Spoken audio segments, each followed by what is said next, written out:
Hello everyone, this is Siddharth Patel. Welcome to Magnet Brains. Magnet Brains एक complete free education platform है। Magnet Brains पर आपको जितने भी वीडियोस मिलेंगे, ये सारे वीडियोस आपको बिल्कुल फ्री ऑफ कॉस्ट मिलेंगे। इस वीडियो में बेसिकली हम लोग सैंपल पेपर सोल्यूशन करने वाले हैं। Magnet brain sample paper solution करने वाले हैं आपके बोर्ड एग्जाम के लिए। सीबीएसई ने एक सैंपल पेपर इशू किया था क्लास 12 पॉलिटिकल साइंस का, वो हम ऑलरेडी सॉल्व कर चुके हैं। अब ये वाला पेपर कौन सा है सर? ये मैग्नेट ब्रेन्स का सैंपल पेपर है। इस सैंपल पेपर के थ्रू हम आपका नॉलेज चेक करेंगे कि आपने कितनी पढ़ाई कर ली है। ऐसे करीब करीब आपको हम 10 सैंपल पेपर में सॉल्व करवाऊंगा और वो 10 सैंपल पेपर बहुत ही ज़्यादा इंपॉर्टेंट होंगे, बहुत ही इंपॉर्टेंट क्वेश्चंस होंगे, जहां से हमें ये उम्मीद रहेगी कि यहाँ से क्वेश्चन आने की संभावना बहुत ज़्यादा है।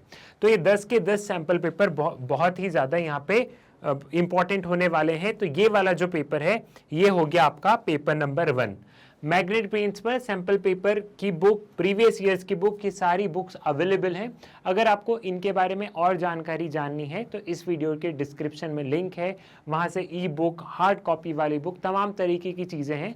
अगर आपको और इन्फो चाहिए तो आप वीडियो के डिस्क्रिप्शन में जाके उस लिंक को चेक कर सकते हैं।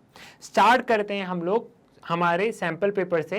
तो पहला अगर हम लोग देखते हैं तो पहला है जनरल इंस्ट्रक्शंस। जनरल इंस्ट्रक्शंस को पढ़ लेते हैं। हमारे कितने 80 नंबर का पेपर होने वाला है बोर्ड एग्जामिनेशन का। तो जनरल इंस्ट्रक्शन सबसे पहले देखते हैं। ऑल क्वेश्चंस आर कंपलसरी, ठीक है। सेक्शन ए है 16 objective type question of 1 marks each. Section B has 2 passage-based questions 17 and 18 having multiple choice question of 1 mark each। तो यहाँ पे पहले अगर 18 क्वेश्चन देखोगे, पहले 18 क्वेश्चन अगर आप लोग देखोगे तो ये 18 क्वेश्चन क्या है? ये 18 क्वेश्चन MCQ बेस्ड है, जिसमें कि इन 18 में से जो 2 MCQ होंगे वो पैसेज बेस्ड MCQ होंगे। Now question number 19 to 22 carries 2 marks each। Answer to these question should not exceed 40 word marks, 40 words each, ठीक है। Then question number 23 to 27 carries 4 marks each। Answer to these questions should not exceed 100 words each। Question number 28 to 29 pertains to map and cartoon based, carrying 5 marks each to be answered accordingly। Question number 30 to 32 carries 6 marks each। Answer to these questions should not exceed 150 words। तो एकदम आपका जो latest जो CBSE ने sample paper issue किया उसके according है। CBSE में पहले 18 क्वेश्चन जो थे, अगर आपने सीबीएसई के सैंपल पेपर में देखोगे तो पहले 18 जो क्वेश्चन थे वो 18 क्वेश्चन क्या थे? वो 18 क्वेश्चन एमसीक्यू बेस्ड थे। तो यहाँ पे भी एमसीक्यू बेस्ड ही है, जिसमें 16 हमारे नॉर्मल हो गए और जो 2 MCQ है वो पैसेज बेस्ड हो गए। तो सीबीएसई के अकॉर्डिंग ये सैंपल पेपर डिज़ाइन किया गया है। स्टार्ट करते हैं। आप भी अपने नॉलेज को टेस्ट कीजिए, और ऐसा नहीं है कि सर पढ़ रहे हैं तो मैं क्वेश्चन पढ़ रहा हूँ, आंसर पढ़ रहा हूँ, तो सोना नहीं है। मैं जैसे ही क्वेश्चन पढ़ूँ तो आप एक कॉपी पेन लेके बैठिए, आपके अकॉर्डिंग आंसर क्या होगा। जब लॉन्ग आंसर की बारी आएगी तो शॉर्ट पे पॉइंट लिख लो कि ये 2-3 पॉइंट आने चाहिए, और फिर टेस्ट करो कि यहाँ पे जो आंसर रिफ्लेक्ट हो रहा है ये आंसर सही है या नहीं है, इस आंसर से आपका आंसर मैच हो रहा है या नहीं हो रहा है। तो इसको आपको एज ए टेस्ट लेना है। आपको यहाँ पे अपने आप को टेस्ट करना है कि आप कितने पानी में हो, आपकी तैयारी कितने पानी में चल रही है। आपको कुछ इस तरीके से यहाँ पे सारी चीजें करनी है। The ASEAN way means, question number 1 reflect, question number 1 reflect और question number 1 ask. The ASEAN way means reflect the lifestyle of ASEAN members। Second, a form of interaction among ASEAN members that is informal and cooperative। Third, the defense policy followed by ASEAN member। And fourth, the road that connect to the ASEAN member। So the correct answer will be a form of interaction among ASEAN member that is informal and cooperative। ये जो ASEAN वे है ये बहुत ही important है। CBSE इस पे बार बार सवाल पूछती है, एंड ट्रस्ट मी, आप नोट डाउन करके लिख लो। ये मेरा इस बार भी आपको एकदम चैलेंज की तरह बोल रहा हूँ कि सीबीएसई में 1 मार्क्स में, 2 मार्क्स में, 3, 4, 5 या 6 में ये क्वेश्चन कहीं ना कहीं आपके पास में जरूर आएगा। आसियान वे या तो एमसीक्यू में पूछा जा सकता है, लॉन्ग आंसर, शॉर्ट आंसर, किसी में भी पूछा जाएगा, लेकिन आसियान वे पे सवाल पूछा जाएगा। आसियान वे पे आपके पास सवाल आएगा ही आएगा, ठीक है। सो आसियान वे में क्या है? A form of interaction among ASEAN member that is informal and cooperative. ठीक, आगे बढ़ते हैं। विच one of the following commission was formed for the plan development of India just after the independence. Independence के बाद में कौन सा कमीशन बनाया गया था हमारे देश की प्लानिंग के लिए? तो of course that was the planning commission of India. Election commission नहीं, शाह कमीशन नहीं, it was planning commission of India. And fourth one was NITI Aayog. NITI Aayog तो नया है। Now next, the Russian revolution in 1917 was led by, जो Russian revolution है वो किसने lead किया था? वो ऑफ कोर्स वाल्मीकिर लेनिन, ठीक है, लेनिन के द्वारा वो लीड किया गया था जो रशियन रिवॉल्यूशन 1917। ध्यान रखो 1917 ये किसने किया था? लेनिन के द्वारा ये हुआ था। मिखाइल गोर्बचेव, निकिता और ये जो जोसेफ स्टालिन वगैरह थे ये थोड़े से आगे पीछे के, लेकिन लेनिन के द्वारा ये हुआ था। लेनिन के बाद में स्टालिन आए थे। Clear? Now which one of the following organization set rules for global trade? इनमें से कौन सी ऑर्गेनाइजेशन ग्लोबल ट्रेड के लिए रूल सेट करता है? पहला Human Rights Watch, second the World Trade Organization, third World Bank, fourth International Monetary Fund. तो it is of course किसके लिए बात करी? ग्लोबल ट्रेड के लिए बात की गई है। तो सिंपल लॉजिक है, ये जो ग्लोबल ट्रेड है ये किसने? ये वर्ल्ड ट्रेड ऑर्गेनाइजेशन सेट करता है। कौन करता है? World Trade organisation. सो आपको यहाँ पे क्या मार्क करना है? Of course option number B, that is the World Trade Organization. Next question, which of the following are consequences of India's partition in 1947? यहाँ पे कौन कौन से कॉन्सिक्वेंसेज हैं जो कि इंडिया के पार्टीशन जो कि 1947 में हुआ है उसके लिए? ठीक है, which of the following are the consequences of India's partition in 1947? पहला है कम्युनल वायलेंस, दूसरा है lack of people migrate from one place to another, तीसरा parliamentary system of government, and fourth is reorganisation of state. तो यहाँ पे first and three जैसे जो कम्युनल वायलेंस और पार्लियामेंट्री फॉर्म ऑफ गवर्नमेंट है ये, second and fourth lack of people migrate from one place to another, first and second और third और फोर्थ। बताओ कौन सा होगा? Of course first and second. Parliamentary form of government से कहाँ हम लोग देख रहे हैं पार्टीशन हुआ, या रीऑर्गेनाइजेशन ऑफ स्टेट की वजह से भी नहीं हुआ, कम्युनल वायलेंस हुआ और उसके बाद में लैक ऑफ पीपल माइग्रेट हुए थे एक जगह से दूसरी जगह पे, मतलब कि हमें उस जगह जाना इस जगह जाना। तो ये एक कॉन्सिक्वेंस था, ये कॉन्सिक्वेंस था 1947 के पार्टीशन में, कि जब ये पार्टीशन हुआ था तो हमने देखा दो रिलीजन के बीच में हमें अच्छा खासा वायलेंस देखने को मिला और लोग इधर से उधर बहुत ज्यादा माइग्रेट हो रहे थे। तो ये कॉन्सिक्वेंसेस था, मतलब पार्टीशन का क्या भुगतान रहा है उस पे सवाल है। पार्टीशन का क्या भुगतान रहा है उसके बारे में बताना है। तो option B, option is option number first and second. Clear है? Next question, according to Kyoto Protocol, the major nation abide to reduce concentration of greenhouse gases by 2008, 2012 and 2018। तो ग्रीन हाउस गैसेज बाय 2012। अब ये कहाँ पे दिया गया है? ये आपकी एनसीईआरटी बुक जो है, एनसीईआरटी बुक में जो आपकी world politics, contemporary world politics वाली बुक है, उसमें साफ साफ एनसीईआरटी में चीज मेंशन है। साथ ही साथ में ये जो क्वेश्चन ये फैक्चुअल बेस्ड क्वेश्चन है ना, तो आप इस चीज के लिए तैयार रहिएगा कि आपको फैक्चुअल बेस्ड क्वेश्चन आएंगे। आपको इस चीज के लिए रेडी रहना है कि फैक्चुअल बेस्ड क्वेश्चन आपको मिलेंगे ही मिलेंगे। तो 2012 के टारगेट को रख के ग्रीन हाउस एमिशन गैस को कम करने की बात हुई थी। Next question, which one of the following is not a principal organ of United Nation? इनमें से कौन सा principal organ of United Nation नहीं है? Security Council, World Bank, International Court of Justice, General Assembly. So of course World Bank इसका एक principal organ नहीं है। तो यहाँ पे आप क्या मार्क करेंगे? यहाँ पे आप मार्क करेंगे option number B, which one of the following is not a principal organ of United Nations? That is the World Bank। Option number B को आपको यहाँ पे मार्क करना है। Next, when did India conduct a nuclear explosion in Pokhran? Pokhran में हमने कब किया था? 1996, 1997, 1998, 1999। तो हमने 1998 में किया था। अगेन अ फैक्चुअल क्वेश्चन, ये फिर से क्या हुआ? ये एक फैक्चुअल क्वेश्चन हुआ। ठीक है, again it is a factual question. ठीक, आगे बढ़ते हैं।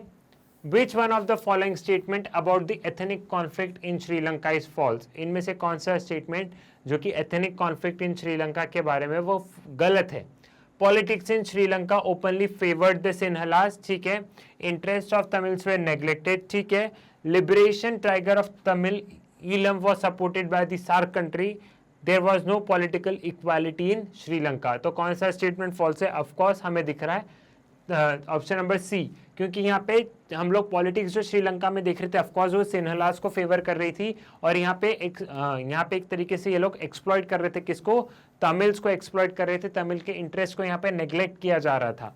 ठीक है, तो ये हमें देखने को मिल रहा था। उसके बाद में यहाँ पे कोई भी पॉलिटिकल इक्वालिटी हमें देखने को नहीं मिल रही थी श्रीलंका में। So Liberation Tigers of Tamil Eelam were supported by the SAARC countries. यहाँ पे सार्क कंट्री के द्वारा जो लिबरेशन टाइगर ऑफ तमिल इलम है वो सपोर्ट किया गया। ये स्टेटमेंट जो है ये क्या है? This statement is completely wrong. ये वाला स्टेटमेंट पूरा का पूरा यहाँ पे गलत है। ठीक है, आगे बढ़ते हैं। Which one of the following is not a permanent member of United Nations Security Council? इनमें से कौन सा कंट्री परमानेंट मेंबर नहीं है यूनाइटेड नेशन सिक्योरिटी काउंसिल का? पहला रशिया, दूसरा इंडिया, तीसरा China, fourth one being France. तो यहाँ पे जो इंडिया है, India is not the permanent member. हम परमानेंट मेंबर नहीं है यूनाइटेड नेशन सिक्योरिटी काउंसिल के। तो आपको किस पे टिक करना है? यहाँ पे टिक करना है ऑप्शन नंबर बी पे। यहाँ पे टिक करना है ऑप्शन नंबर बी पे। Then next, what was the main demand of the Chipko movement? Chipko movement की कौन कौन सी मेन डिमांड थी, हमें उसके बारे में बताना है।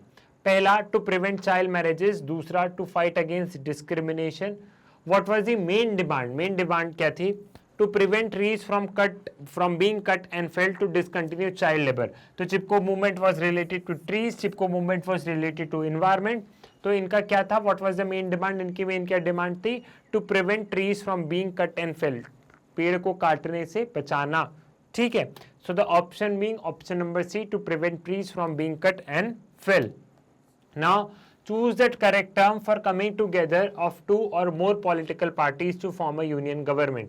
जब दो choose the correct term from coming together two और मोर, जब दो या दो से ज्यादा पॉलिटिकल पार्टी साथ में आती है और सरकार बनाती है, तो उसके लिए आप एक करेक्ट टर्म चूज कीजिए। तो उन्होंने बोला पहला United government, national government, coalition government और नन ऑफ दीज। तो यहाँ पे जो करेक्ट आंसर आएगा वो क्या आएगा? वो ऑफकोर्स आएगा coalition government. Option number C is the coalition government. जब दो पॉलिटिकल पार्टी या दो से ज्यादा पॉलिटिकल पार्टी साथ में आती है तो क्या होता है? तो हम देखते हैं, तो यहाँ पे कोएलिशन गवर्नमेंट बनती है, तो यहाँ पे मिली जुली सरकार बनती है। Now the State Reorganization Commission was appointed in which year?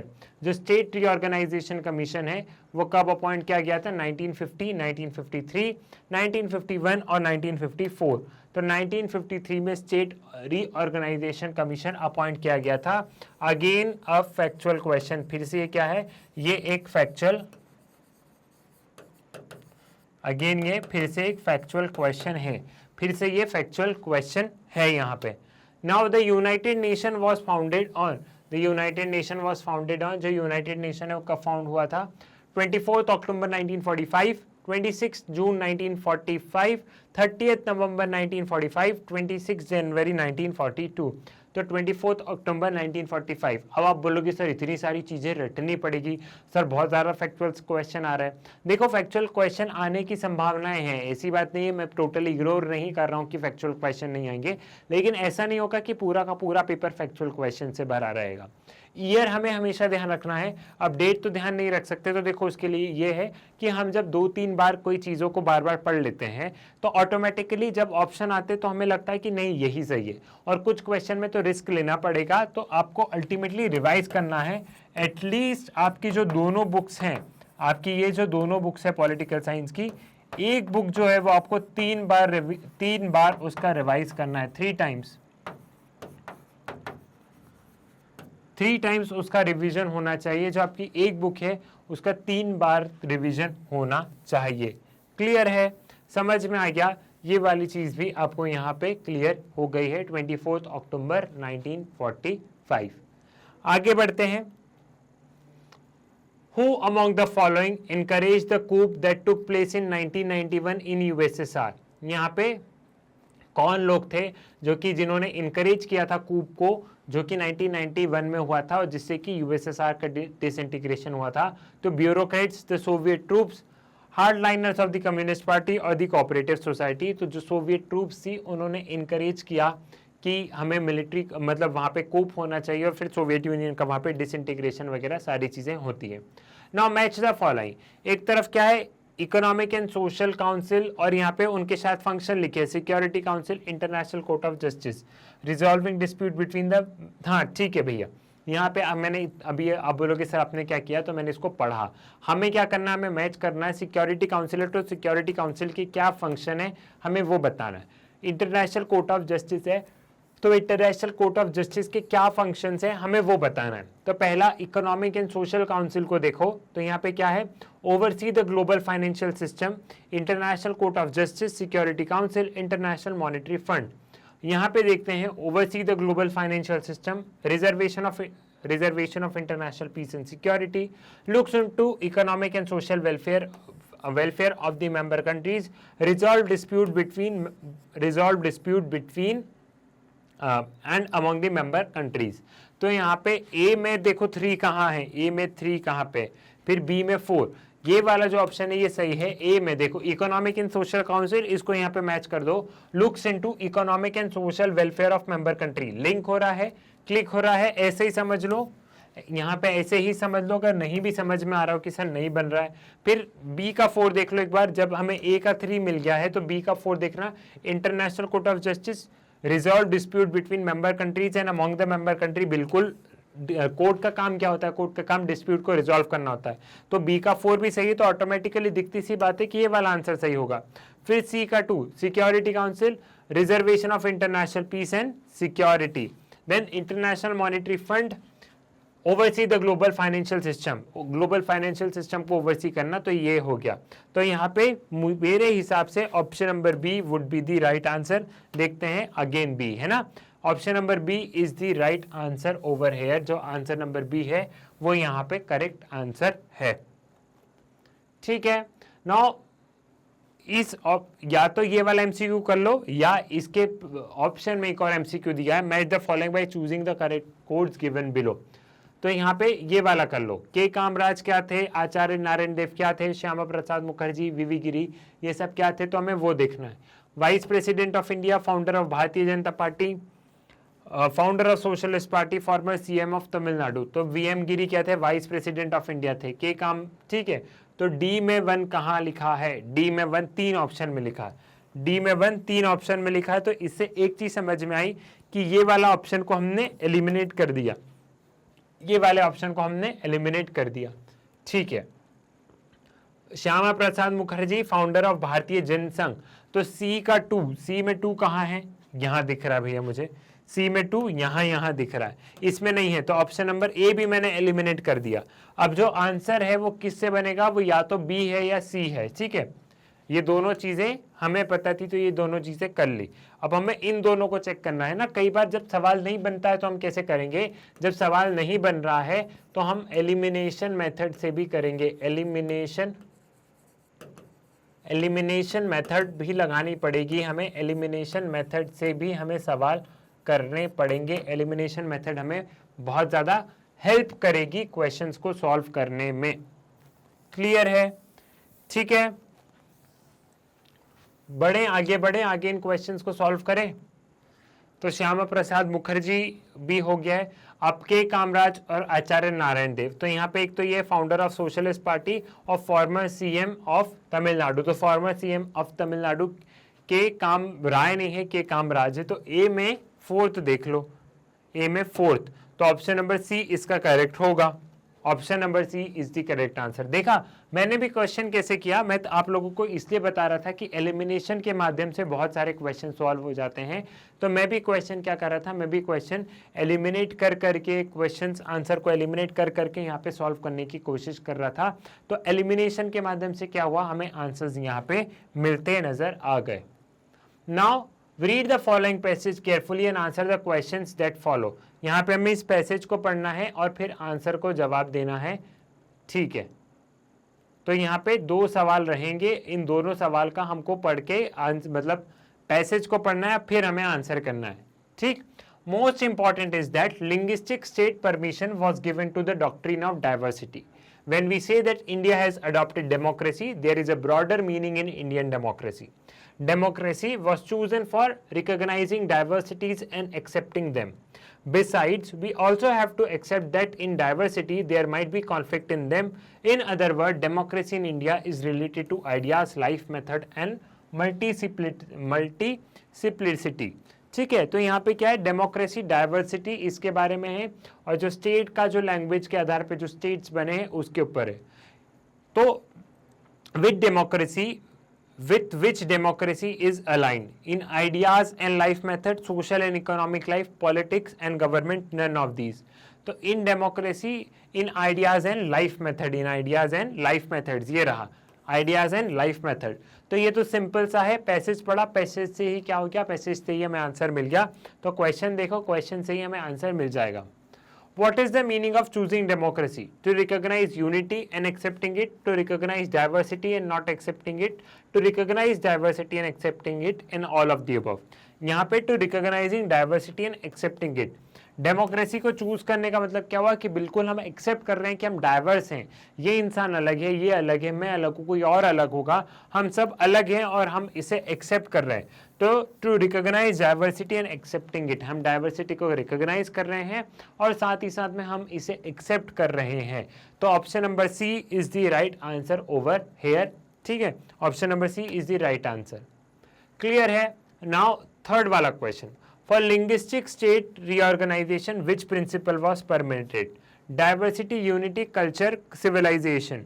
तो यहाँ पे culture, ठीक है, for linguistic state reorganization which principle was permitted? culture को ध्यान में रखते हुए किया.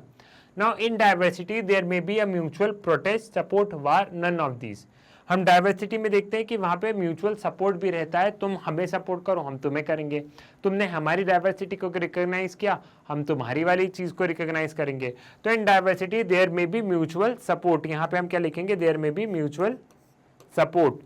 ठीक है, तो option number D is the right answer.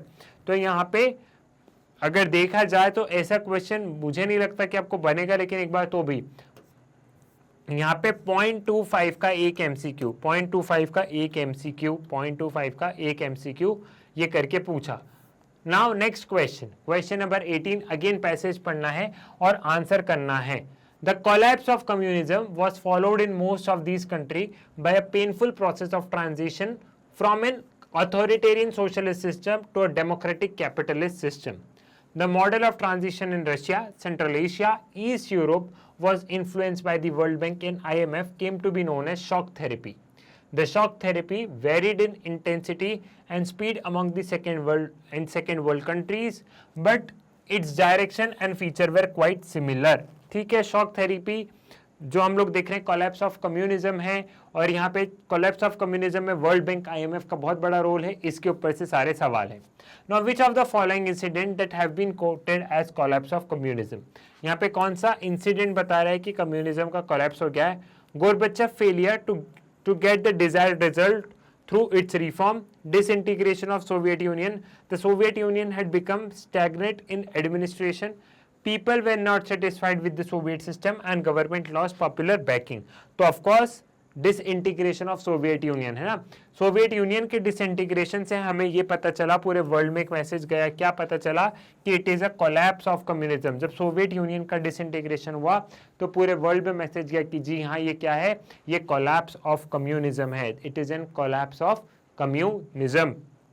Next, which one of the following country was popular for its democratic capitalist system? कौन सी कंट्री पॉपुलर थी या पॉपुलर थी उस समय अपने डेमोक्रेटिक कैपिटलिस्ट सिस्टम के लिए? United states of America, Russia, Cuba, east Germany. Of course जब कैपिटलिज्म की बारी आएगी तो विच one of the following country was popular for its democratic capitalist system? So it was not Russia, it was United state. ठीक है, United state अपने लिए popular है ना अपने डेमोक्रेटिक कैपिटलिस्ट सिस्टम के लिए. तो यहाँ पे United State is the popular one, not Russia. ठीक है, और आगे देखते हैं, which group of two country belong to second world country? India and Pakistan, Germany and Italy, Russia and Ukraine, China and Japan. Second world country में क्या होगा? Of course it is an Russia and Ukraine. जो India Pakistan है, ये सब क्या है? ये सेकेंड वर्ल्ड कंट्रीज है, ये सेकेंड वर्ल्ड कंट्रीज है. ये क्या है? Germany, Italy first world countries. ठीक है, तो Russia and Ukraine is the second world country. जो कैपिटलिज्म और डेमोक्रेटिक कंट्री थी वो फर्स्ट वर्ल्ड नेशंस में आ गई, जो यूरोप है, वेस्टर्न यूरोप हो गया और यूएसए हो गया। फिर जो कंट्री जो कम्युनिज्म के इन्फ्लुएंस पे थी, रशिया के इन्फ्लुएंस पे थी, वो सेकेंड वर्ल्ड नेशन आ गए। और थर्ड वर्ल्ड नेशंस मतलब जिनको अंग्रेजों के द्वारा बाद में आज़ादी मिली थी, जो कॉलोनियलिज्म की एक तरफ से शिकार थी, अफ्रीकन नेशंस हो गए, एशियन नेशंस हो गए, तो हम थर्ड वर्ल्ड कंट्रीज में आते हैं। ठीक है, तो यहाँ पे भी ये भी समझ में आ गया first, second and third world countries को कैसे यहाँ पे कैटेगराइज किया गया है, कैसे यहाँ पे डिफरेंस बताया गया है, ये वाली चीज भी यहाँ पे समझ में आ गई है। Next question, which one of the following was not a consequence of shock therapy? इनमें से कौन सा शॉक थेरेपी का कॉन्सिक्वेंस नहीं था, वो हमें देखना है। The rate of inflation rose high, the value of rouble, the Russian currency decline, the collective farm system got strengthened and food security was ensured, the old system of social welfare was systematically destroyed।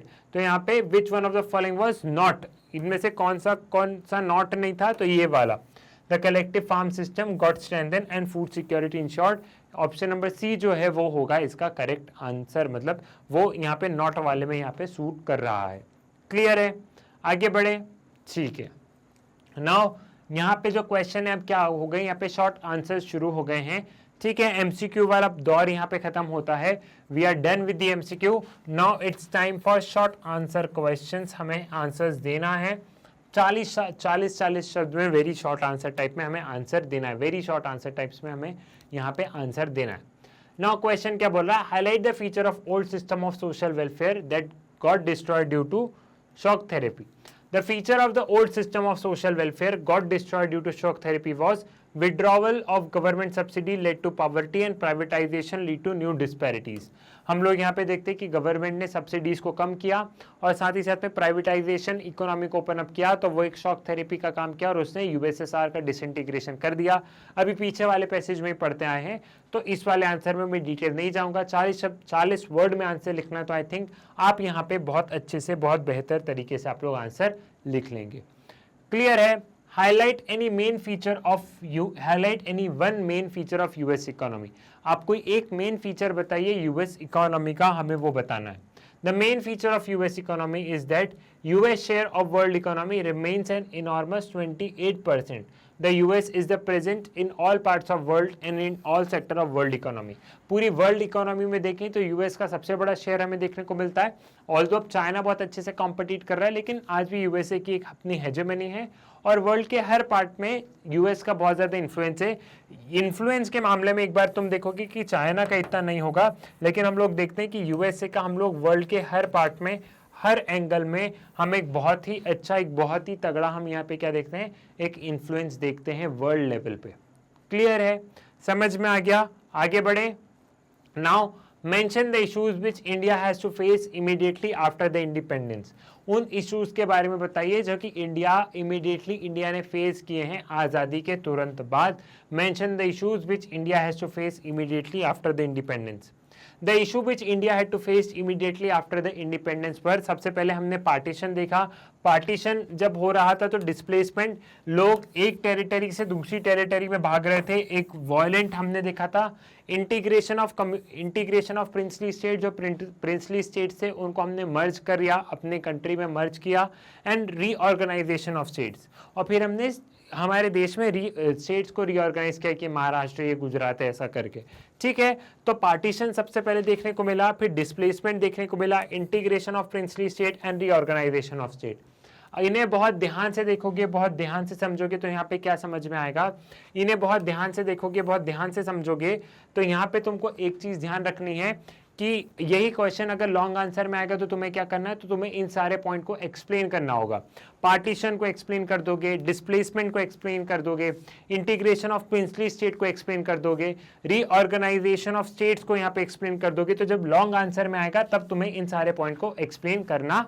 तो ये वाला question हमें यहाँ पे हो गया है clear. बढ़ते हैं अगले क्वेश्चन की तरफ। नेक्स्ट क्वेश्चन क्या बोल रहा है, what was the main objective of second 5 year plan, second 5 year plan के क्या क्या मेन ऑब्जेक्टिव थे, हमें उसको बताना है। तो again short answer type question है। Second 5 year plan, first 5 year plan, ये दोनों प्लान बहुत इंपॉर्टेंट है। प्रेजेंट वाला नीति आयोग का क्या प्लान चल रहा है वो ध्यान रखना है, ठीक है। First 5 year plan, second 5 year plan, जिसे महानलोबिस मॉडल वगैरह ये सारी चीजें बोलते हैं। करंट वाला 2014 से लेके प्रेजेंट तक, 2014 से लेके प्रेजेंट तक फॉर्मेशन ऑफ नीति आयोग से लेके आज तक के जो भी प्लान है उसको भी ध्यान रखना है। इतना हिंट दे रहा हूं तो इन क्वेश्चंस के अलावा जो चीजें मैं बता रहा हूं उसको जॉट डाउन करके रखो, ये सवाल तुमको पेपर में पूछे जाएंगे तो इनके लिए मेंटली प्रिपेयर्ड रहो। The second 5-year plan stressed on heavy industry. Its main objective was a quick structural transformation by rapid industrialization. ठीक है, सेकेंड 5 ईयर प्लान किसके बारे में बात कर रहा था, second 5 year plan heavy industries पे बात, हैवी इंडस्ट्रीज के लिए बात कर रहा था। उनका मेन ऑब्जेक्टिव क्या था, उनका मेन ऑब्जेक्टिव था रैपिड इंडस्ट्रियलाइजेशन, उनका मेन ऑब्जेक्टिव यहाँ पे था। तो उन्होंने बोला बड़ी बड़ी हैवी इंडस्ट्रीज लगाएंगे, लोगों को रोजगार वगैरह मिलेगा, ये तमाम तरीके की चीजें थी।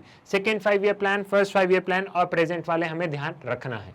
Now, what were the election symbol of Congress Party and Bharatiya Janasangh in first general election of 1952? Congress party और भारतीय जनसंघ के वो आप चुनाव बताइए कि मतलब एक तरीके से क्या उनके वो चुनाव चिन्ह थे। तो ये सवाल मुझे सच ऐसा नहीं लगता कि तुम लोगों से डायरेक्ट वे में पूछा जाएगा, लेकिन एमसीक्यू में ऐसा पूछा जा सकता है। एमसीक्यू में कैसा पूछा जा सकता है कि एक चुनाव चिन्ह बना दिया और पूछ लिया कि क्या 1952 में ये कांग्रेस का इलेक्शन था, यस नो, ऐसा करके कुछ मैच द कॉलम टाइप पूछ सकते हैं कि यहाँ पे पार्टीज और यहाँ पे उनके चुनाव चिन्ह, ऐसे करके तुमसे मैच द कॉलम में पूछ सकते हैं। In first general election of 1952 the symbol of Congress party was the pair of oxen and lamp, that is deepak was the symbol was oxen and the lamp, deepak was the symbol of भारतीय जनसंघ। ठीक है, तो एक का दीपक था, एक का ये था, तो इन्होंने लैम्प मतलब वही, तो वो उन्होंने ये इनका चुनावी सिंबल था। तो इन सिंबल्स को आपको बिल्कुल ध्यान रखना है, बट इन सिंबल्स की पूछे जाने की ज्यादा संभावना किसमें, इन सिंबल्स की पूछे जाने की ज्यादा संभावना है match the following. Match the following में ये क्वेश्चंस आपको बिल्कुल पूछे जा सकते हैं, यहाँ पे आपसे सवाल ज्यादा पूछे जाएंगे। आगे बढ़ते हुए आगे देखते हैं, describe any 4 consequences of disintegration of Soviet union. 4 marks के सवाल आ रहे हैं, आप 4 कॉन्सिक्वेंसेज बताइए डिसइंटीग्रेशन ऑफ सोवियत यूनियन के। The consequences of disintegration of Soviet union were the disintegration of Soviet union meant the end of cold war because Cold War was a culmination of rivalries between the USA and USSR। सबसे पहले हम लोग देखते हैं कि disintegration होने से ही हुआ कि कोल्ड वार का एंड हो गया। उसमें हमने ये देखा कि जो कम्युनिज्म वाली आइडियोलॉजी है उसका क्या हो जाता है, वो आइडियोलॉजी कोलैप्स हो जाती है और कैपिटलिस्ट आइडियोलॉजी, डेमोक्रेसी वाली आइडियोलॉजी जीत जाती है, कम्युनिज्म वाली आइडियोलॉजी हार हो जाती है। तो इसमें एक चीज़ हुआ, यूएसएसआर के डिसइंटीग्रेशन से एंड हो गया, एंड ऑफ कोल्ड वार हो गया। उसके बाद में कोलैप्स ऑफ कम्युनिज्म हमें यहाँ पे देखने को मिला, कोलैप्स हो गया, कोलैप्स ऑफ कम्युनिज्म, ठीक है। विक्ट्री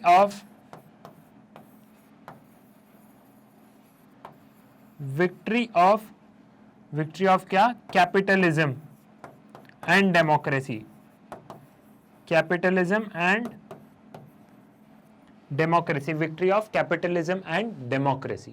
क्लियर है, ये वाली चीज भी यहाँ पे समझ में आ गई है। ठीक, ऐसे मैंने शॉर्ट में कर दिया, तो पहला पॉइंट आपको यहाँ पे हो गया क्लियर।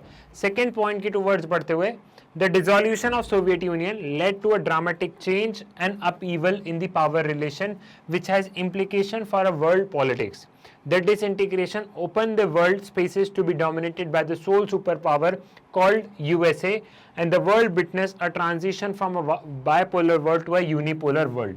यहाँ पे हमें बायपोलर वर्ल्ड से यूनिपोलर वर्ल्ड देखने को मिलता है। बायपोलर में क्या था, बायपोलर मीन्स पावर दो लोगों के पास में थी, यूएसएसआर और यूएसए के पास में थी, तो यहाँ पे जो पावर थी वो बटी हुई थी। लेकिन डिसइंटीग्रेशन के बाद में यूएसएसआर हो जाता है खत्म, सिर्फ इसके पास में पावर बचती है। तो यहाँ पे हम यूनिपोलर वर्ल्ड देखते हैं। साथ ही साथ में हम लोग क्या देखते हैं, साथ ही साथ में हम लोग यूएस हेजेमनी को देखते हैं। क्या देखने को मिलता है, यूएस हेजेमनी का कॉन्सेप्ट हमें यहाँ पे देखने को मिलता है। तो वो भी हमें यहाँ पे देखने को मिलता है कि यहाँ पे एक यूएस हेजेमनी यहाँ पे स्टैब्लिश हो जाती है। क्लियर है, ये चीज भी यहाँ पे क्लियर हो गई है। Now the world saw the emergence of many new countries with their own independent aspiration. It also witnessed secessionist movement in many countries. ठीक है, तो यहाँ पे हम लोग देख रहे हैं कि नई नई कंट्रीज हमें देखने को मिली, जैसे उस समय उज्बेकिस्तान, ये जो सारी चीज़ें यूएसएसआर डिसइंटीग्रेट होकर नई नई कंट्रीज बनी ना, तो नई नई कंट्रीज हमें देखने को मिली। साथ ही साथ बहुत सारी कंट्रीज में सेसेशनिस्ट मूवमेंट, देश से अलग होने की भावना हमें देखने को मिली। एग्जाम्पल्स भी मेंशन कर सकते हो। Now the Baltic states, namely Estonia and Lithuania or Latvia, joined the European Union and subsequently became the members of NATO. This opened the way of progression of capitalism around the globe. तो इसमें वही capitalism की growth हो जाती है। तुम इसे आसान शब्दों में भी लिख सकते हो। क्लियर है? Now next question. तो 4 पॉइंट के 4 नंबर होंगे। बहुत ही अच्छे से इन पॉइंट्स को हमें क्या करना है, पॉइंट लिखे बाद आपको इन पॉइंट को एक्सप्लेन भी करना है। आपको पॉइंट्स लिखे बाद आपको इन पॉइंट्स को क्या करना है, इन पॉइंट्स को आपको यहाँ पे एक्सप्लेन भी करना है। क्लियर है, समझ में आ गया? ये वाली चीज भी आपको यहाँ पे क्लियर हो गई है। Now next, democracy in South Asia has expanded the global imagination of democracy. Do you agree? Justify the statement. जो डेमोक्रेसी जो साउथ एशिया में स्टैब्लिश हुई है, तो उसने एक वर्ल्ड लेवल पे एक बड़ी इमेज क्रिएट कर दी कि डेमोक्रेसी कहीं पे भी इमेजिन की जा सकती है। साउथ एशिया में डेमोक्रेसी देख के कि इन कंट्रीज में डेमोक्रेसी है तो कहीं पे भी डेमोक्रेसी हो सकती है। तो क्या तुम इस स्टेटमेंट से एग्री करते हो? बताओ। The various countries in South Asia have experienced mixed record of democracy, and people also share an aspiration for democracy to be flourished not only in rich or developed countries but in developing and underdeveloped countries also, which can be drawn from example of Nepal, Pakistan, Bangladesh, Bhutan, Maldives, because every ordinary citizen, rich, poor, belonging to different religion, views the idea of democracy positively and supported the institution of representative democracy. यहाँ पे democracy सबसे पहले बताओगे कि कौन नहीं चाहता। हर इंसान डेमोक्रेसी चाहता है, कोई भी हुआ, उसे बोलने की आज़ादी होनी चाहिए, उसके पास राइट्स होने चाहिए, उसके पास बेसिक राइट्स होनी चाहिए, बेसिक फ्रीडम होनी चाहिए, कुछ अधिकार होने चाहिए। तो कोई भी किसी भी कंट्री का इंसान हुआ, ज़रूरी नहीं है कि सिर्फ डेवलप और डेवलपिंग कंट्रीज़ के लोग हैं वही इसे एस्पायर करेंगे। जितने भी लोग हैं सारे लोग डेमोक्रेसी को चाहेंगे, डेमोक्रेसी को करना, इस्टेब्लिश करना चाहेंगे। गरीब होगा तो वो भी चाहेगा, अमीर होगा तो वो भी चाहेगा, हर इंसान को यहाँ पे डेमोक्रेसी चाहिए। Then they prefer democracy over any other form of democracy. They prefer democracy over any other form of government and think that democracy is suitable for their country. यहाँ पे गवर्नमेंट, ठीक है, तो यहाँ पे उनको लगता है कि दूसरे फॉर्म ऑफ गवर्नमेंट के मुकाबले, दूसरे फॉर्म ऑफ गवर्नमेंट के मुकाबले डेमोक्रेसी बेस्ट है, डेमोक्रेसी होनी चाहिए। दूसरे फॉर्म ऑफ गवर्नमेंट को अगर हम देखें तो वहाँ तो भी बहुत सारी समस्या हमें देखने को मिलती है, but democracy is best for them. There have been also a hint of spread and demand of democracy, as we have witnessed in the case of Nepal. Nepal has transformed politically from monarchy to democracy. It confirms the expansion of democracy in South Asia. और ये hint है कि हर जगह हमें democracy देखने को मिलेगी। जैसे नेपाल में पहले मोनार्की थी, प्रोटेस्ट वगैरह हुए, डेमोक्रेसी में यहाँ पे कन्वर्ट हो गए, तो वैसे ही हम लोग देखेंगे कि हमें विश्व में सभी जगह क्या होगा, डेमोक्रेसी को देखने को मिलेगी। जब साउथ एशिया इतना एक कॉन्फ्लिक्टेड जोन, जहाँ पे इतनी ज़्यादा समस्याएं हैं, जब यहाँ पे डेमोक्रेसी के लिए प्रोटेस्ट हो सकते हैं, जब यहाँ की कंट्रीज़ में डेमोक्रेसी स्टैब्लिश हो सकती है, तो कहीं और क्यों नहीं हो सकती? बिकॉज ये बेसिक वैल्यू है, हर इंसान, हर लोग एस्पायर करता है, तो इसलिए डेमोक्रेसी में हर जगह यहाँ पे देखने को भी मिलती है। Clear? Now assess any 4 principle of India's foreign policy. India's foreign policy के कोई भी 4 principle हमें बताना है।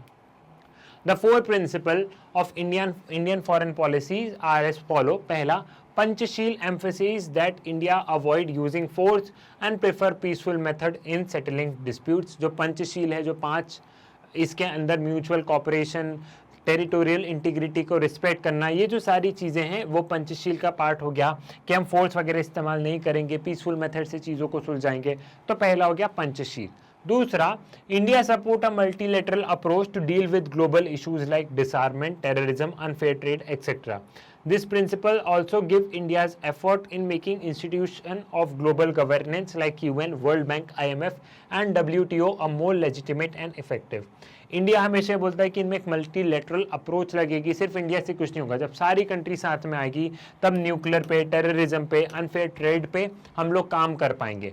तो ये एक तरीके से ग्लोबल गवर्नेंस को भी इंश्योर करता है कि ग्लोबल गवर्नेंस होना बहुत ज़्यादा ज़रूरी है, क्योंकि जब यहाँ पे हम ऐसा नहीं बोल रहे कि सिर्फ इंडिया ही कर पाएगा, हमारे मानने कि सब लोगों के साथ में कोलैबोरेट करना होगा, तब हम इन चीज़ों से बाहर निकल पाएंगे।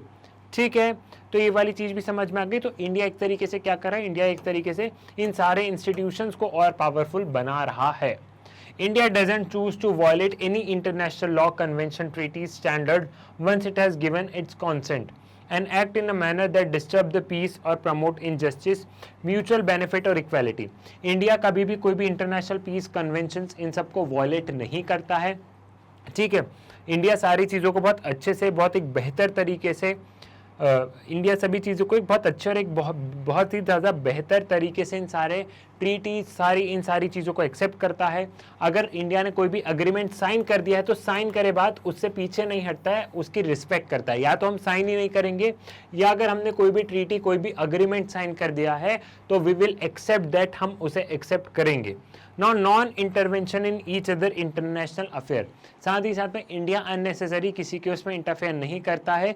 साथ ही साथ में हम ये भी मानते हैं कि दूसरी कंट्री हमारे इंटरनल अफेयर्स में इंटरफेरेंस नहीं करेगी। तो ऐसे तुम कोई भी 4 प्रिंसिपल लिख सकते हो। तुम लोग ये भी लिख सकते हो कि इंडिया हमेशा क्या रहा है, अगेंस्ट कॉलोनियलिज्म रहा है। अगेंस्ट, एक और पॉइंट बता रहा हूं, against colonialism, against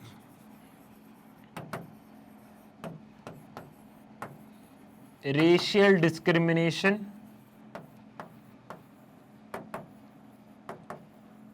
against colonialism, against racial discrimination, इन सब के अगेंस्ट रहा है इंडिया हमेशा से। क्लियर है, ये वाली चीज भी समझ में आ गई कि इंडिया इन सारी चीजों के हमेशा अगेंस्ट रहा है। ठीक, तो ये का पॉइंट ये लिख सकते हो। इंडिया ने हमेशा नॉन अलाइनमेंट अप्रोच अपनाई है। नॉन अलाइंड मतलब कि हमने कभी भी किसी भी पर्टिकुलर ब्लॉक को सपोर्ट नहीं किया है, हम हमेशा न्यूट्रल रहे। तो ये वाली चीज भी तुम लोग लिख सकते हो। ठीक है, तो यहाँ पे मैंने 4 तो हैं, 2 पॉइंट और बता दिए, तो you can write any 4 points. Clear है।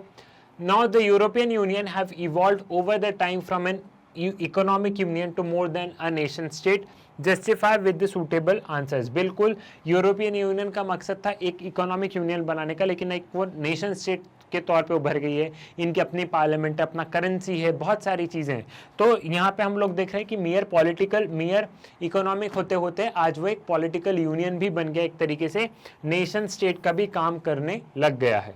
The European Union has evolved over the time from an economic union to increasingly a political one and has started to act more as a nation state. This can further explain with the following points. The EU has economic, political, diplomatic and military influence all over the world. बिल्कुल, the EU is over the world's second biggest economy with the GDP of more than $17 trillion in 2016 next to the USA। यहाँ पे EU की जो है combine GDP की बात हो रही, ठीक है, कंबाइन जीडीपी की बात हो रही, पर्टिकुलर कंट्री की नहीं हो रही है। It also functions as an important bloc in international economic organizations such as World Trade Organization. 2 members of EU, Britain and France, hold permanent seat in UN Security Council. इनका अच्छा खासा मजबूत base है वर्ल्ड ट्रेड ऑर्गेनाइजेशन में। UN security council में Britain है, France है, permanent है। Militarily, the EU combined the armed forces are the second largest in the world. In many areas, its member states have their own foreign relation and defense policy.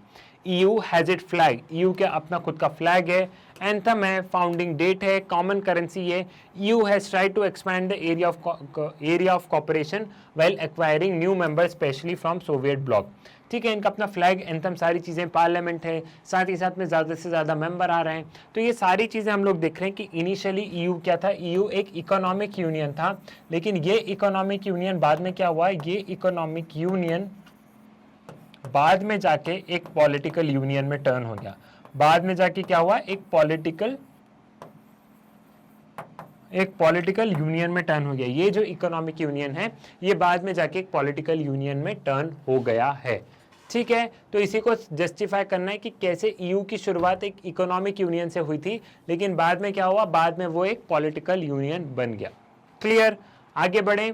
Highlight the contribution made by Jawaharlal Nehru to the foreign policy of India. अब यहाँ पे direct question पूछा है कि जो हमारे first prime minister थे और first foreign minister for external affair थे, जो फर्स्ट फॉरेन मिनिस्टर थे पंडित जवाहरलाल नेहरू, उनका फॉरेन पॉलिसी ऑफ इंडिया पे क्या इम्पैक्ट रहा है, उनका क्या कॉन्ट्रीब्यूशन रहा है, हमें वो बताना है। Jawaharlal Nehru as Prime Minister and Foreign Minister played a key role in shaping India's foreign policy based on the principle of peace, freedom and prosperity. Jawaharlal Nehru वही पहले प्राइम मिनिस्टर थे, पहले फॉरेन अफेयर मिनिस्टर थे। इनका एक बहुत important role रहा है क्योंकि देश की पहली बार फॉरेन पॉलिसी फ्रेम हो रही थी, तो इन्होंने पीस, फ्रीडम, प्रॉस्पेरिटी, इन सारे आइडियाज़ को बहुत ज़्यादा स्ट्रेच किया। Jawaharlal Nehru is considered as the architect of modern India, और साथ ही साथ में हम इन्हें आर्किटेक्ट मानते हैं मॉडर्न इंडिया के भी। Apart from his careful handling of India's domestic situation in the years immediately after independence, Nehru's major contribution lies in foreign policy focused on, और देश जब आज़ाद हुआ तो उसके साथ बहुत सारे चैलेंजेस थे, उन चैलेंजेस को ओवरकम करने में इनकी पर्सनालिटी का एक बहुत बड़ा योगदान माना जाता है। लेकिन उसके अलावा अगर हम फॉरेन पॉलिसी में बात करें तो हम लोग क्या देखेंगे, हम लोग देखेंगे पॉलिसी ऑफ नॉन अलाइनमेंट। हम लोग ये देखेंगे कि जवाहरलाल नेहरू की एक तो थी पॉलिसी ऑफ नॉन अलाइनमेंट, फिर India's role in Commonwealth, taking issue of Kashmir, Tibet, China, maintaining relation with Pakistan, US and USSR। तो यहाँ पे कुछ नॉन अलाइनमेंट वाली चीज़ें हैं, कॉमनवेल्थ वाला, इनका हम हमेशा एक गुड रिलेशन मेंटेन करने की कोशिश करना सभी ब्लॉक से, ये तमाम तरीके की जवाहरलाल नेहरू का तुम लोग कंट्रीब्यूशन के तौर पे लिखोगे। क्लियर है? Now, next question. Assess the role of United Nations as the most important international organization. United Nation का रोल बताओ as a most important international organization के तौर पे United Nation का हमें क्या बताना है, रोल बताना है। The role of United Nations as the most important international organization was as UN provides a platform for discussing contagious issue and finding solution. UN उन इश्यूज़ को वहाँ पे डिस्कशन होता है जो कि वर्ल्ड लेवल पे बहुत ज़्यादा कंटेजियस होते हैं, बहुत ज़्यादा इंपॉर्टेंट होते हैं, जिन पे बहुत ज़्यादा कॉन्फ्लिक्ट होते हैं, ठीक है, और उनके सोल्यूशन निकालना। तो इसमें हम लोग देखते हैं कि यूएन का बहुत बड़ा रोल हमें यहाँ पे देखने को मिलता है। Then next, it help member state to resolve their problem peacefully. साथ ही साथ में मेंबर स्टेट को हेल्प करते हैं, जो भी यूएन के मेंबर स्टेट रहते हैं, कि वो अपनी प्रॉब्लम्स को कैसे, उनकी प्रॉब्लम्स को पीसफुली यहाँ पे डील किया जाए। Now there are certain issues that cannot be dealt with individually but by one state. There are certain issues that cannot be dealt with individually by any one state, so the state can come together to solve the dispute. कुछ issues ऐसे होते हैं जो कि किसी एक state से नहीं डील किए जा सकते हैं, तो बहुत सारे स्टेट्स क्या होते हैं, बहुत सारे स्टेट साथ में आ जाते हैं, मतलब बहुत सारे स्टेट इन द सेंस बहुत सारी कंट्री साथ में आ जाती है और फिर उस इश्यूज को सॉल्व करती है। It promotes development and cooperation among the states, साथ ही साथ में डेवलपमेंट, कॉपरेशन, इन सारी चीज़ों की बात करता है। एक तरीके से जो यूनाइटेड नेशन है ना, वो ग्लोबल गवर्नेंस का काम कर रहा है। क्या काम कर रहा है? ग्लोबल गवर्नेंस का काम कर रहा है यूनाइटेड नेशन। ये पॉइंट भी तुम लोग देख सकते हो कि यूनाइटेड नेशन एक ग्लोबल गवर्नेंस का हमारे यहाँ काम कर रहा है। Work for preventing international conflict and to facilitate cooperation among member state, cooperation, global governance, ये तमाम तरीके की चीज़ें क्या है, ये तमाम तरीके की चीज़ें हम लोग मेंशन कर सकते हैं, आप लोग मेंशन यहाँ पे कर सकते हो। साथ ही साथ में लगभग यूएन की हर कंट्री मेंबर है, स्पेशली जो मेजर कंट्रीज़ है, यूएसए, चाइना, ये सभी यूएन की मेंबर्स हैं, तो एक वो भी एक बहुत इंपॉर्टेंट रोल रहा है। Now next question, what were the key controversies regarding development in India? कौन कौन सी कंट्रोवर्सीज थी इंडिया में डेवलपमेंट को लेके, मतलब डेवलपमेंट की अलग अलग अप्रोच होगी, तो उन कंट्रोवर्सीज को हमें यहाँ पे समझाना है। लाइक कैपिटलिस्ट अप्रोच होगी, सोशलिस्ट अप्रोच होगी, तो इंडिया की डेवलपमेंट को लेके कौन कौन सी कंट्रोवर्सीज है कि ऐसा डेवलपमेंट होना चाहिए, ऐसा होना चाहिए, उसे हमें यहाँ पे एक्सप्लेन करना है। The key controversies regarding development in India were that the eve of development India had it before two models of modern development. जब देश को आज़ादी मिल रही थी तो हमारे पास में दो मॉडल थे, ईदर टू एक्सेप्ट दिस और टू एक्सेप्ट दैट। ठीक है, हमारे पास में दो मॉडल्स हमें नजर आ रहे थे कि देश का डेवलपमेंट कैसे होना चाहिए, उन दोनों मॉडल्स को यहाँ पे समझते हैं। और यही दोनों मॉडल क्या थे? यही दोनों मॉडल कंट्रोवर्सीज का पार्ट थे। The liberal capitalist model as in Europe and USA, the socialist model as in USSR.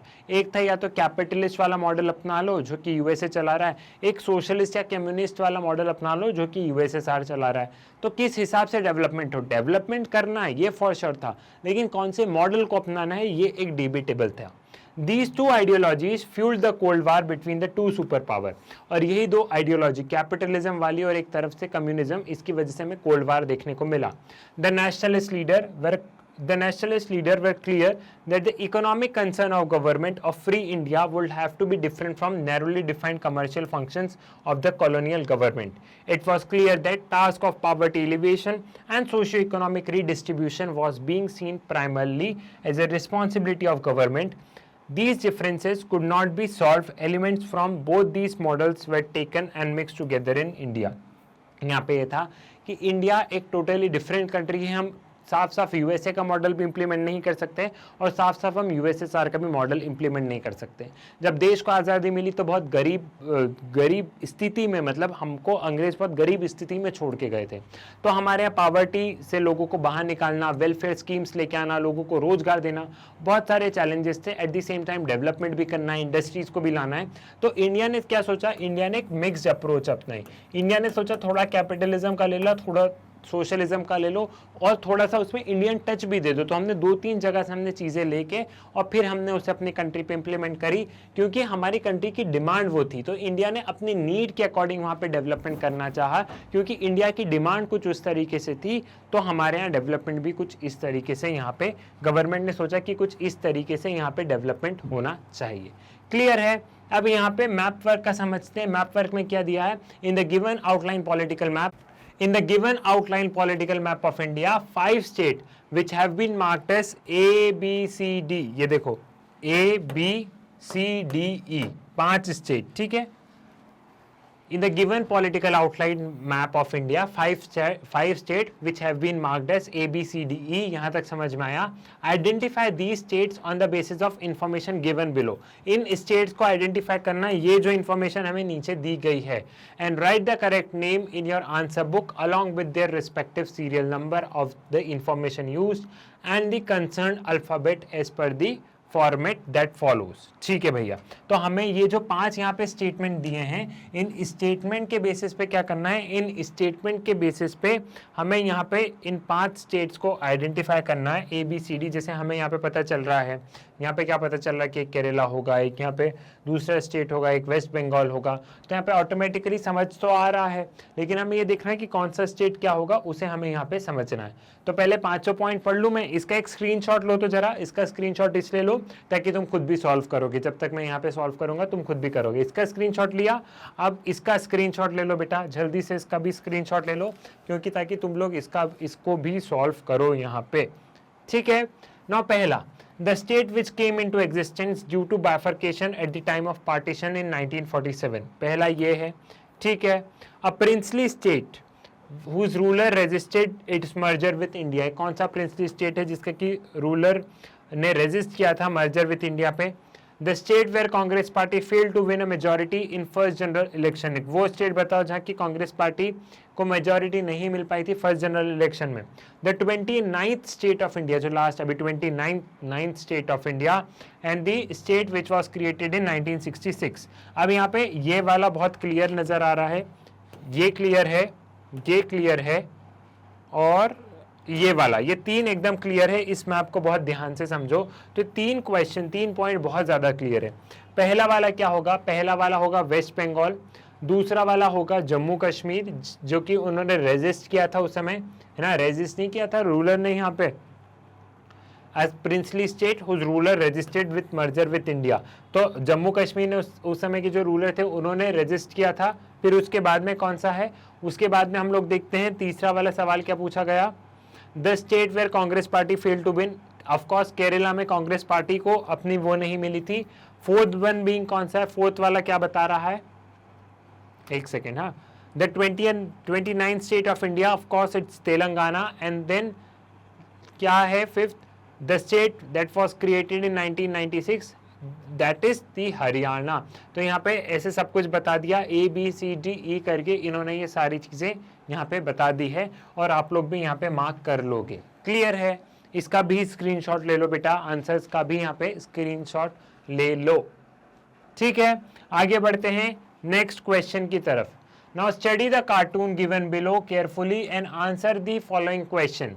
Answer to 2 marks should not exceed 40 words. आप इस चीज को इसको देख लो, यहाँ पे ईस्ट एशियन नेशन, यहाँ पे किसकी इमेज है, इस इमेज को भी देख लो किसको डिपिक्ट कर रहे हैं, इसका एक स्क्रीनशॉट ले लो। ठीक है, अब सवाल पढ़ते हैं और कार्टून क्या डिपिक्ट कर रहा है। The given image refers to which policy of India since 1991। 1991 की कौन सी पॉलिसी ऑफ इंडिया को रिफ्लेक्ट कर रही है इमेज, बताओ कौन सी पॉलिसी को रिफ्लेक्ट कर रही है।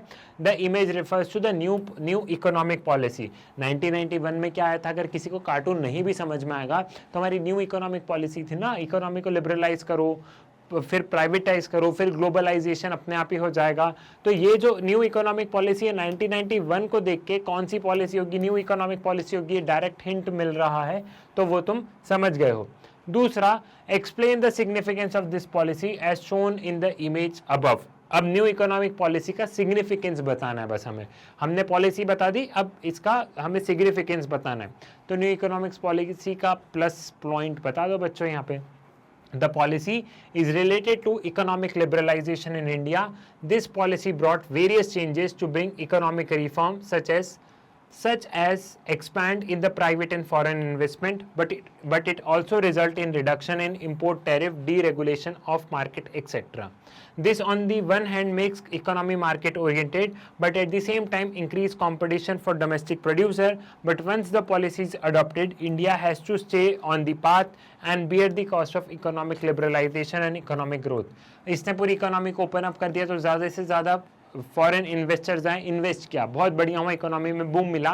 But at the same time जो डोमेस्टिक प्लेयर्स थे, जो डोमेस्टिक छोटे छोटे मैन्युफैक्चरर्स थे, उनको कई बार नुकसान भी हुआ, क्योंकि जब बड़े लोग आए तो उनका धंधा थोड़ा सा चौपट हो गया। बट स्टिल गवर्नमेंट ने मैनेज किया सारी चीज़ें और हम एक अच्छे पाथ पे आज की तारीख में चल रहे हैं, अगर हम एक नॉर्मल हम बोले तो।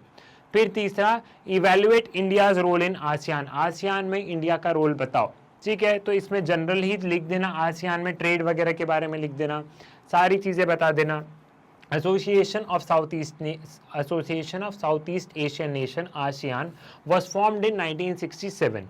India is a member of ASEAN. East Asia Summit have been pushing for the growth of trade relation. It's increasing its significance as trading and investment partner to Thailand, Myanmar and Singapore. दिन पर दिन हमारा trade वगैरह सब बढ़ते जा रहा है, सब कुछ बहुत बढ़िया चल रहा है।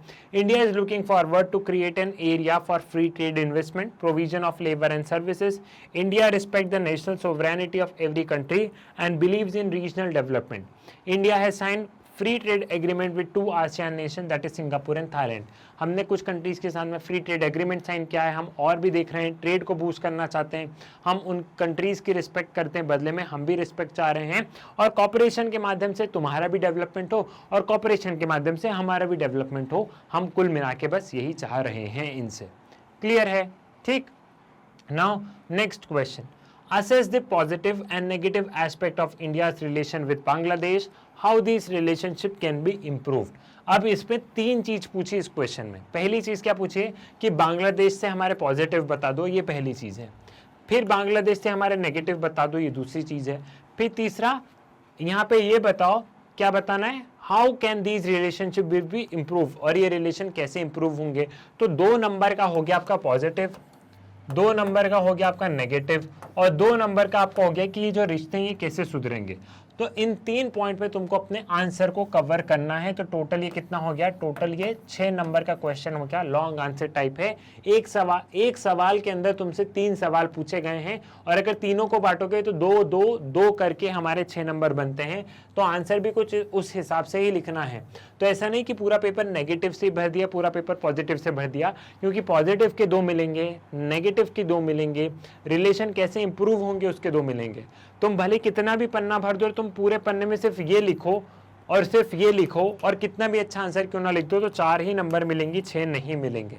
ठीक है, यही चीज मैं समझाना चाह रहा हूं कि सवाल जो पूछा जाए उस पे आंसर दो, जो सवाल पूछा है उसके अकॉर्डिंग आंसर दोगे तो नंबर पूरे मिलेंगे, कोई भी क्वेश्चन मिस मत करो। ठीक है। The issue of tension, negative aspect between India and Bangladesh are. ठीक है, कौन कौन से इशू ऑफ टेंशन है, जो नेगेटिव एस्पेक्ट है वो बता दो।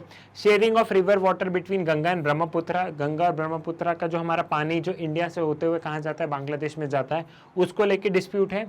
Indian government is not happy with Bangladesh refusal to act, Bangladesh refusal to an act on unlawful immigration to India, जो बांग्लादेश से जो लोग हमारे यहाँ आ जाते हैं, अनलॉफुल आते हैं, जो इलीगल इमिग्रेशन हो रहा है, उस पर इंडियन गवर्नमेंट एक्शन ले रही है, और जो बांग्लादेश सरकार उससे खुश नहीं है और बांग्लादेश सरकार उस चीज़ को नेग्लेक्ट कर रही है, उससे हमारी सरकार खुश नहीं है। इन सारी चीज़ों को लेके Bangladesh support to anti Indian Islamic fundamentalist group, Bangladesh का सपोर्ट कुछ ऑर्गेनाइजेशन को जो कि इंडिया के अगेंस्ट अपना बेस जो कि बांग्लादेश का बेस इस्तेमाल कर रहा है।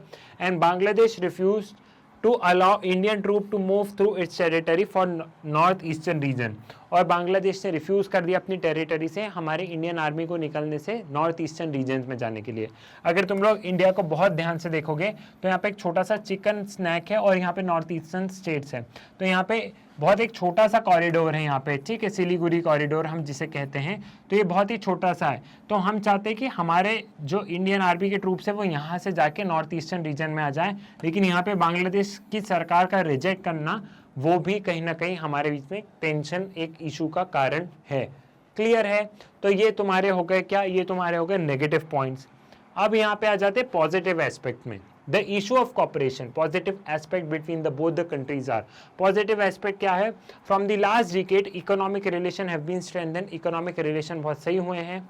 India's look east policy does involve Bangladesh that link south east Asia via Myanmar, हमारी लुक ईस्ट पॉलिसी में पहली कंट्री ही बांग्लादेश आती है, ठीक है, तो हमारी और भी नज़र है। Cooperation is noticeable on the grounds of disaster management and environmental issue, disaster management पे environmental issues पे इंडिया और बांग्लादेश के बीच में अच्छा खासा cooperation है।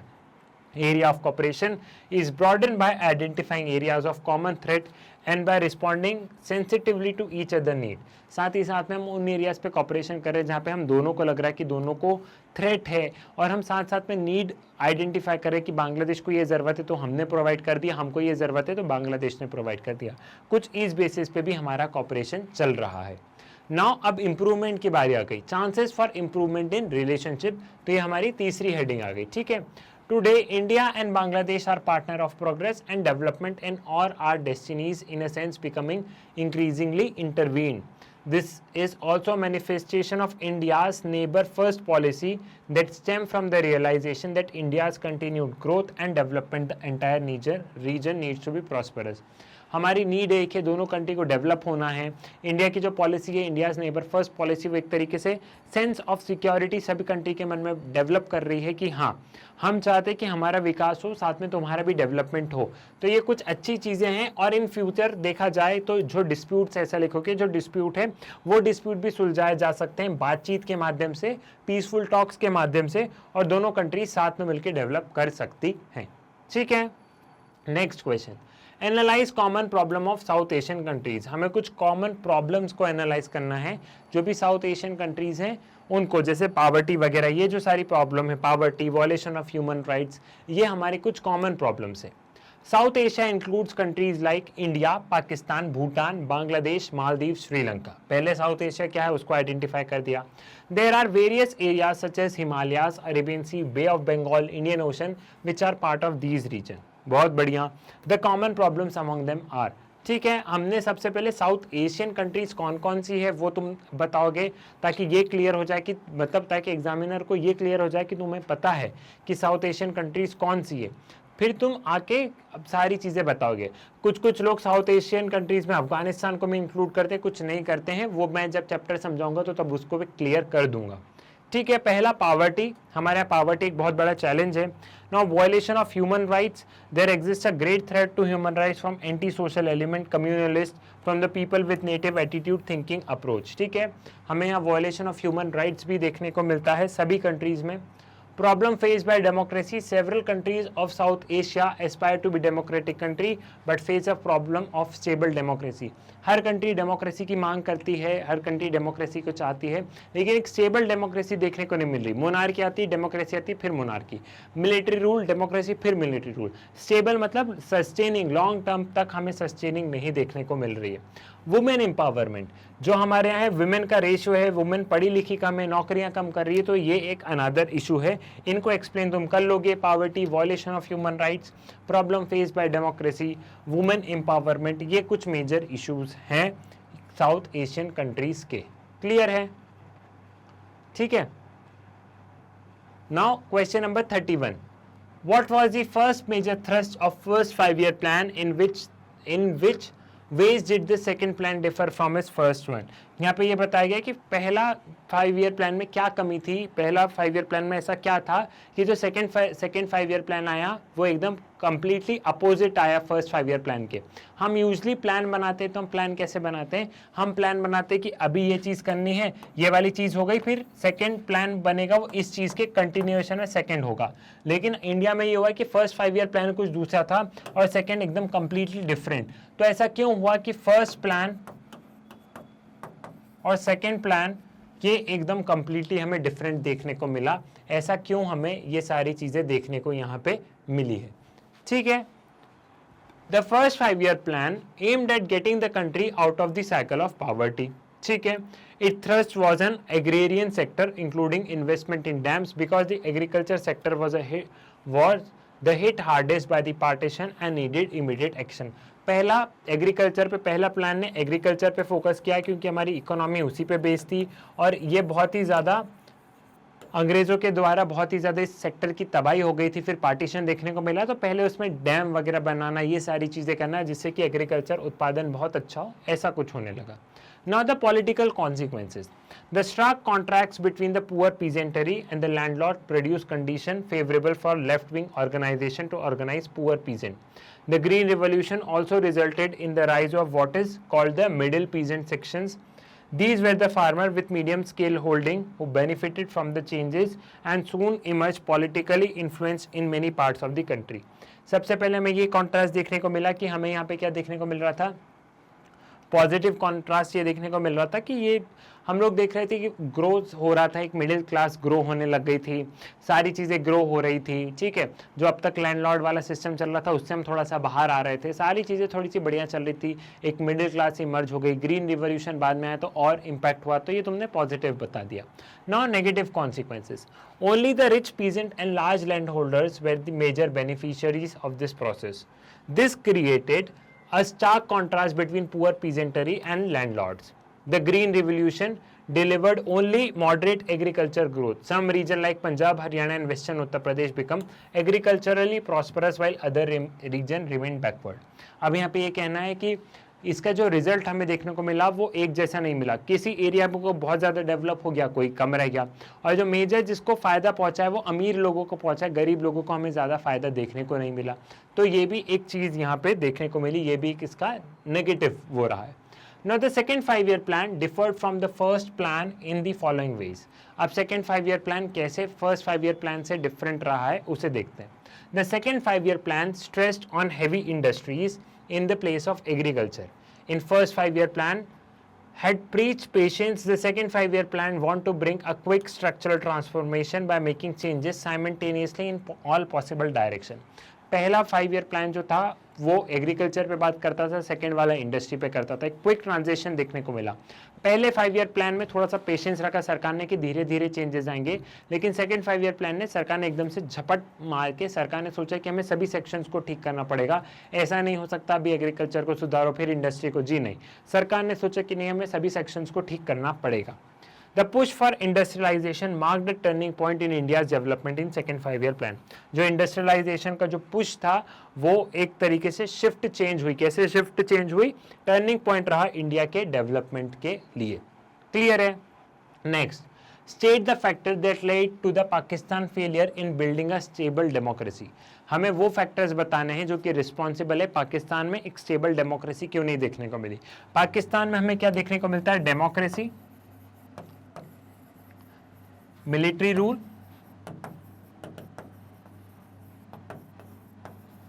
फिर डेमोक्रेसी,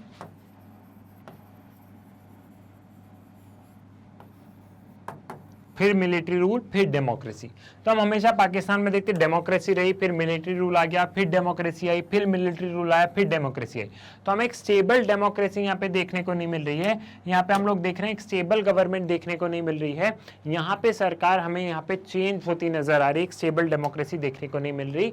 तो उसके फैक्टर्स हमें बताना है कि कौन से फैक्टर्स रिस्पॉन्सिबल है जिसकी वजह से पाकिस्तान में एक स्टेबल डेमोक्रेसी नहीं आ रही है।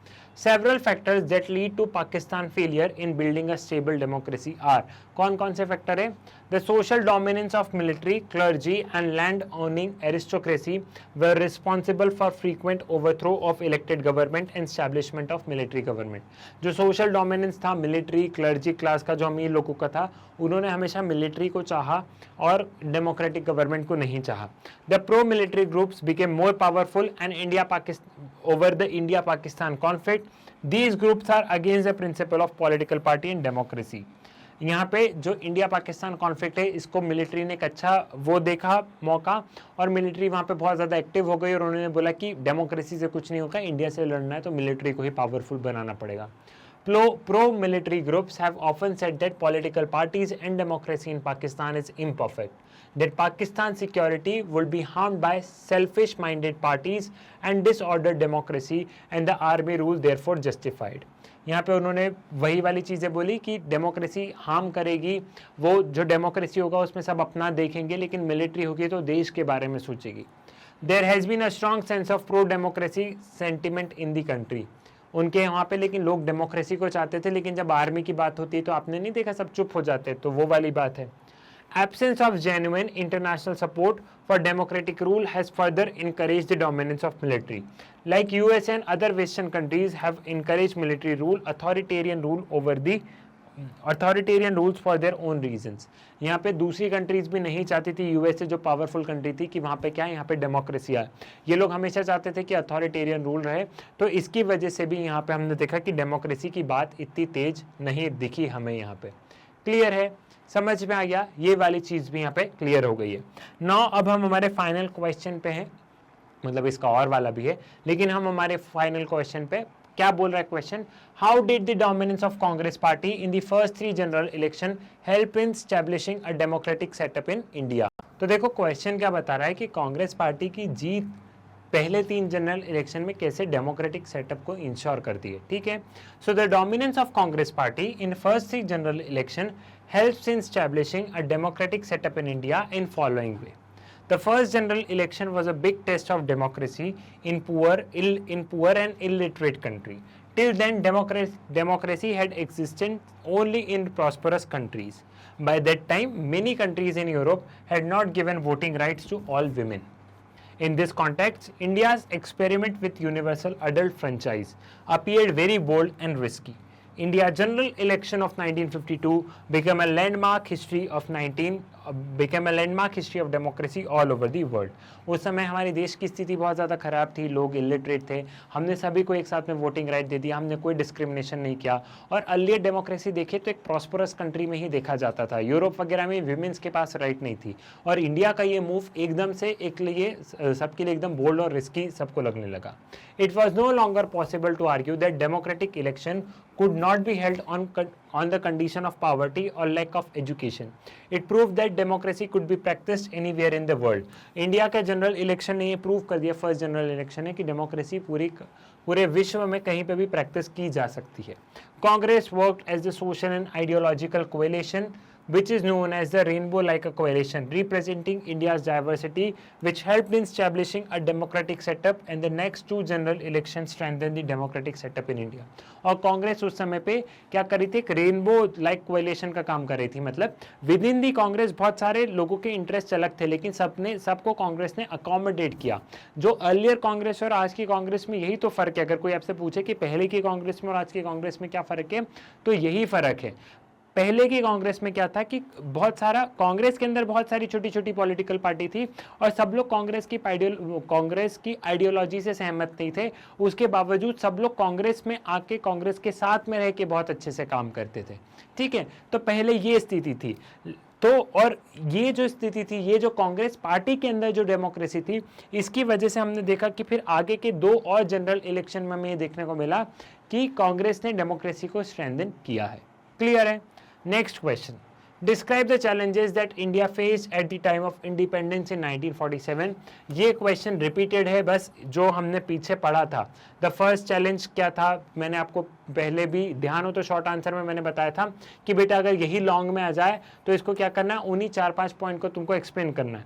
पहले ये था कि जो देश का जो पार्टीशन हुआ था वो हमें देखने को मिला, उसके बाद में कंट्री को यूनाइट करना था। एक तो देश का पार्टीशन हुआ तो हमारे दिल पे वो चोट थी, फिर कंट्री को यूनाइटेड करने का एक हमें ये चैलेंज था कि हमें कंट्री को क्या करना है, यूनाइटेड वे में एक साथ में सबको साथ में लेके आना है।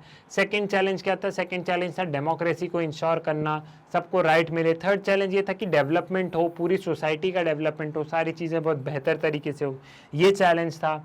ठीक है, तो ये कुछ चैलेंजेस यहाँ पे कुछ ऐसे थे, एड ऑन तुम उसमें चैलेंजेस कर सकते हो। तो इसी के साथ में हमारा मैग्नेट ब्रेन्स का सैंपल पेपर होता है समाप्त। मैंने थोड़ा सा उसको मतलब कार्टून बेस्ड, मैप बेस्ड एक साथ में कर दिए। एमसीक्यू में भी एमसीक्यू नॉर्मल वाले पैसेज बेस्ड में थोड़ा सा अलग अलग मतलब वैसे कर दिए। तो मैंने यहाँ पे कुछ सैंपल पेपर में थोड़ा सा ऊपर नीचे किया, तो वो तुम्हारे अंडरस्टैंडिंग के लिए किया है, ताकि तुम्हें एक अच्छी अंडरस्टैंडिंग मिले। ठीक है, तो आई थिंक लेकिन जिसने पॉलिटिकल साइंस पूरे अच्छे से पढ़ा है वो उसको समझ में आएगा कि हाँ सर आपने हमारी अंडरस्टैंडिंग के लिए थोड़ा सा ऊपर नीचे किया है, लेकिन पैटर्न वही है। तो आई होप आपको सारी चीज़ें समझ में आ गई होगी। ऐसे हम बहुत सारे सैम्पल पेपर सॉल्व करेंगे और इनमें बहुत इंपॉर्टेंट क्वेश्चंस रहेंगे। ट्रस्ट मी, सैम्पल पेपर बहुत इंपॉर्टेंट है, इनको कथा जैसे सुनना नहीं है, इन सैम्पल पेपर को खुद से सॉल्व करना है, आंसर्स देखना है सही है या नहीं है। ठीक है, तो मैग्नेट ब्रेन्स के वीडियो आप लोग YouTube से एक्सेस कर सकते हैं, लेकिन बहुत बार आपकी तरफ से ये शिकायत आती है कि सर YouTube पे वीडियो नहीं मिल रहे हैं। तो उसका सोल्यूशन मैग्नेट ब्रेन्स लेके आया है, वो है मैग्नेट ब्रेन्स की वेबसाइट। गूगल पे जाओ www.magnetbrains.com या फिर सिर्फ magnetbrains.com करके सर्च करोगे तो वेबसाइट आ जाएगी, वहाँ से आप उन वीडियोज़ को एक्सेस कर सकते हैं। ठीक है, वहाँ भी नहीं जाना सर आलसी आ रही है तो प्ले स्टोर पे जाओ। प्ले स्टोर से क्या कर सकते हो, प्ले स्टोर से आप लोग मैग्नेट ब्रेन्स का ऐप डाउनलोड कर सकते हो और ऐप के माध्यम से भी आप इन सभी वीडियोस को आप एकदम फ्री ऑफ कॉस्ट एक्सेस कर सकते हैं। यहाँ पे जितने भी वीडियोस अवेलेबल हैं ये सारे वीडियोस 100% फ्री है। अगर आपको मैग्नेट ब्रेन्स की सैम्पल पेपर बुक्स या कोई और बुक्स के बारे में जानकारी करना हो, ई बुक्स के बारे में जानकारी करना हो, तो इस वीडियो के डिस्क्रिप्शन में लिंक लगी हुई है, एक बार उसे देख लीजिएगा। तो वहां पे भी आपको इनसे रिलेटेड कोई भी इंफॉर्मेशन चाहिए होगी तो वहां से आपको मिल जाएगी मैग्नेट ब्रेन्स पर। इसके अलावा इन तमाम सब्जेक्ट के वीडियोस आपको एकदम फ्री मिलेंगे। यहाँ पे सीबीएसई इंग्लिश हिंदी मीडियम हो गया, आपका सीयूईटी हो गया, तमाम सब्जेक्ट के वीडियोस आपको यहाँ पे एकदम फ्री मिलेंगे। मैग्नेट ब्रेन्स एकदम आपको हाई क्वालिटी एजुकेशन प्रोवाइड करता है। साथ ही साथ में आप लोग मैग्नेट ब्रेन्स को फॉलो कर सकते हैं उसके इंस्टाग्राम हैंडल पे, मैग्नेट ब्रेन्स के फेसबुक पेज पे, ट्विटर से, टेलीग्राम ग्रुप को आप लोग ज्वाइन कर सकते हैं। और तो और आपको मैग्नेट ब्रेन्स को आपके यूट्यूब चैनल को भी यहाँ पे सब्सक्राइब करना है। सो मैग्नेट ब्रेन्स क्योंकि आपको हाई क्वालिटी एजुकेशन प्रोवाइड कर रहा है तो आप लोग ज़्यादा से ज़्यादा मैग्नेट ब्रेन्स के बारे में बताइए, अपने स्कूल, कॉलेजेस, ट्यूशन भाई बहनों को बताइए। साथ ही साथ वीडियो को लाइक कीजिए। मुलाकात होगी आपसे नेक्स्ट वीडियो में नए सैम्पल पेपर के साथ, तब तक के लिए धन्यवाद।